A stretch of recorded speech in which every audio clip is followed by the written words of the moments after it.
kad karas yra neišvengiamas ir tik laiko klausimas, kada užpuls. Taip, kad užpuls tikrai tikėtai, visi laukiame to užpuolimo, bet garantuoju, reakcija būtų žaibiška ir priešas, Rusija, būtų atgrasytas. Gautų, kaip reikiant į kaulus ir plus ateitų nedelsiant ir mūsų NATO partneriai, Vokietijos brigada pirmoje fronto linijoje būtų, be abejo, greičiausiai vokietukai pirmieji ir žūtų, amerikiečiai žūtų, na jau trečioji linijoje lietuviai suduotų lemiamą smūgį agresoriui.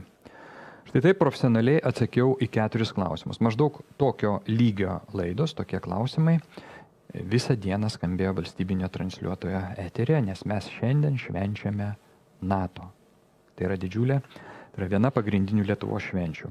Na ir dabar pasiklausykime, kaip į atskriejančią raketą iš Rusijos į Alytų atsakė pulkininkas Guzevičius. Pasiklausykime jo versijos. Pone Guzevičiau, štai tokie klausimai ir turbūt pradėkim nuo tų tokių tiesiogiai. Ir ne, žmonės sako, kas jeigu atlėkia raketa štai į Alytų ar bet kurį kitą Lietuvos miestą, kas vyksta?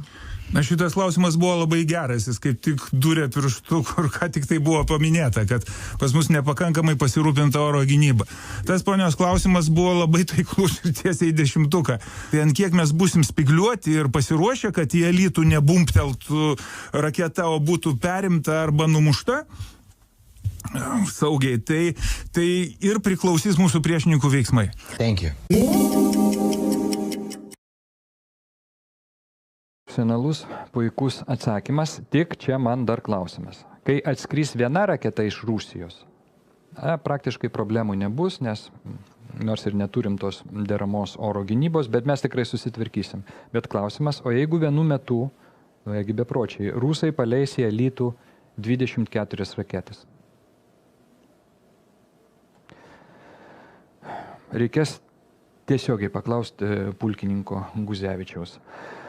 Taip, pulkininkas Guzevičius, o tokių pulkininkų ir nepulkininkų šiandien visą dieną buvo valstybinio transliuotojo ir turbūt ne tik valstybinio transliuotojo eterė, ir nepriklausomose užsakomosiuose kanaluose tik apie NATO šventę ir buvo kalbama.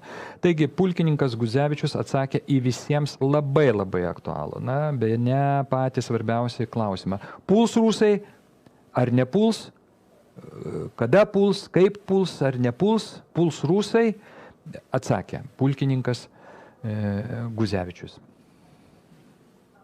Kiek jums atrodo, na ir jau vardinami net metai, ar net nuo 2 iki 10 įvardinami įvairių politikų lūpose metai, kiek jums atrodo realu, kad Rusija ryžtųsi konfrontacijai su stipriausiu pasaulio gynybiniu aljansu? Tai ir priklausys nuo to aljanso. Jeigu jis rodys vienybę, atgaivins karo pramonę, pradės gaminti pakankamai sviedinių, raketų ir kitos įvairios ginkluotės, robotikos galų gale, kuri neateina, o jau atėjo, ir dronai visokiausių būdų ir vandens, ir oro. Ir jeigu tas bus padaryta bendrom pastangom, tai, nemanau, kad rusai norės būti savižudžiai. Thank you. Šitas atsakymas atrodytų irgi toks tvirtas ir garantuojantis tą mūsų saugumą, bet aš kitaip pasižiūrėjau į tą atsakymą.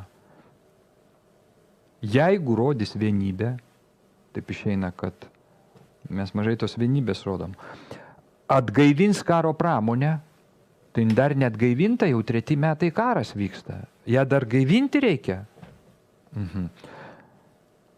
Pradės gaminti daugiau ten tų visų sviedinių, šaudmenų, tai dar negaminam. 3 metai karas vyksta, intensyvus karas Ukrainoje. Tai kaip čia taip?